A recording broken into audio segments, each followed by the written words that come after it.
What's up, you guys? It's Matt here. So this just whole situation just gets me really upset, thinking about AMC and what they're doing with it. I mean, it gets me upset, but then it also gets me hyped up. And then it also brings those thoughts into my mind like, hey, this, could be worse. It's actually pretty good the way that it's playing out because it makes the squeeze stronger, right?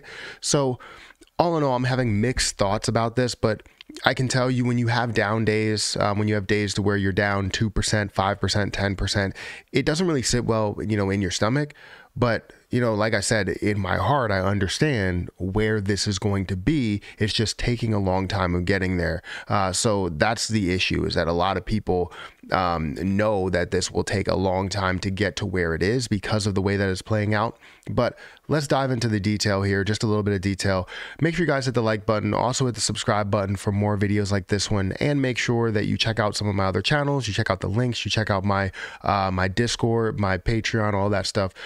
As long as I have time, when the kids are at daycare and everything like that, I'll be able to upload a bunch of videos, a bunch of content. So definitely check out all of my different platforms, and I will upload a lot more because they are back in daycare. So I'm happy about that.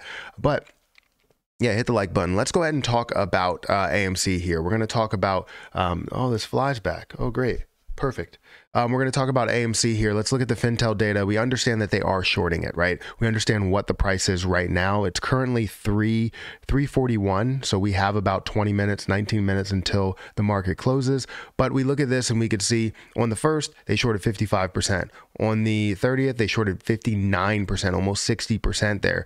And then you see these 30% or close to 40% days, but then everything else really is 50%, right?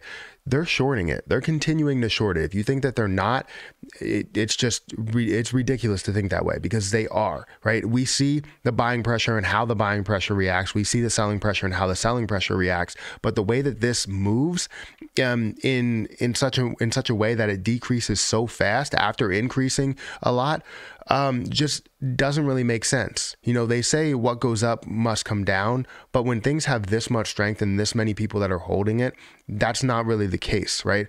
You see things that go up slowly and then come back way more aggressive than the way that it went up, right?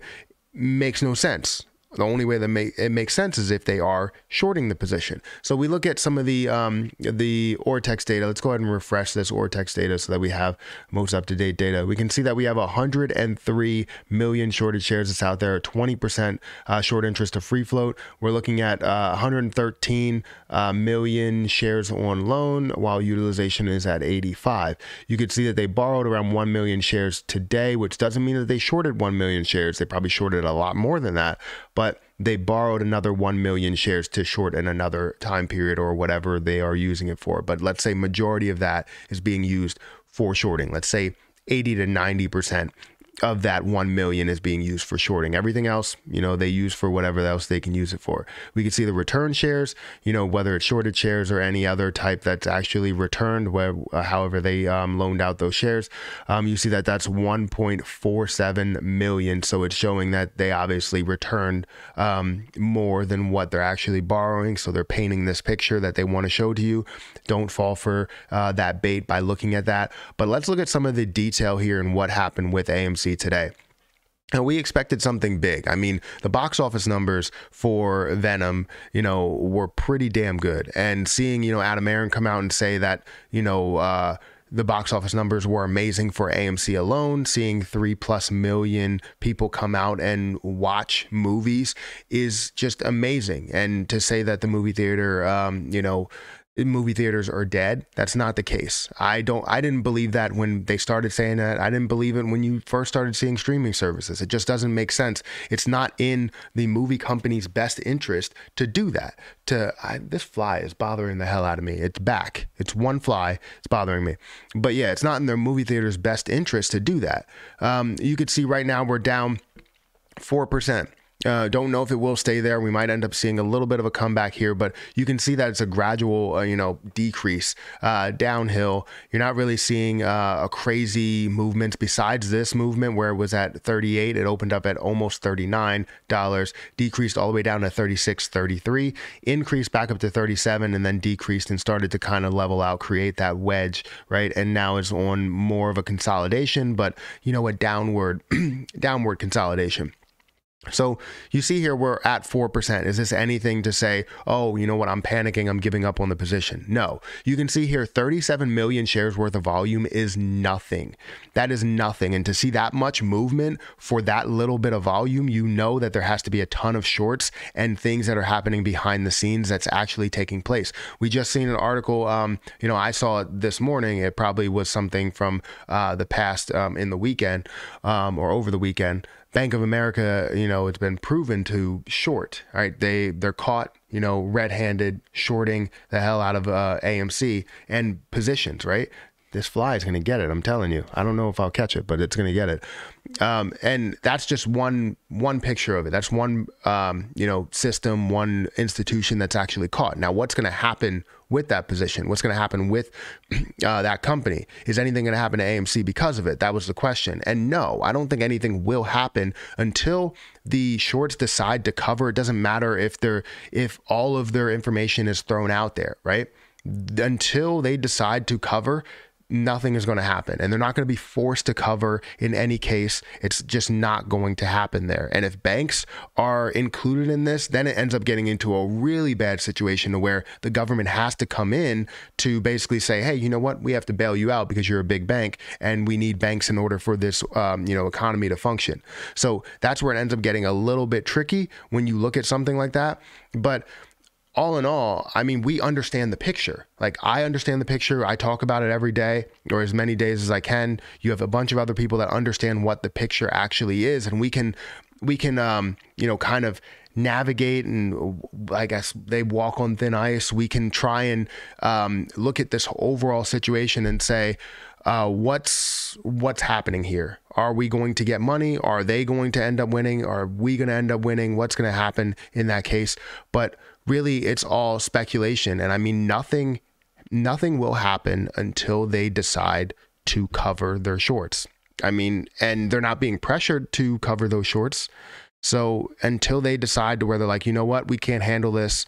We're going to cover our shorts here, which I don't know if they will go out and choose to do that.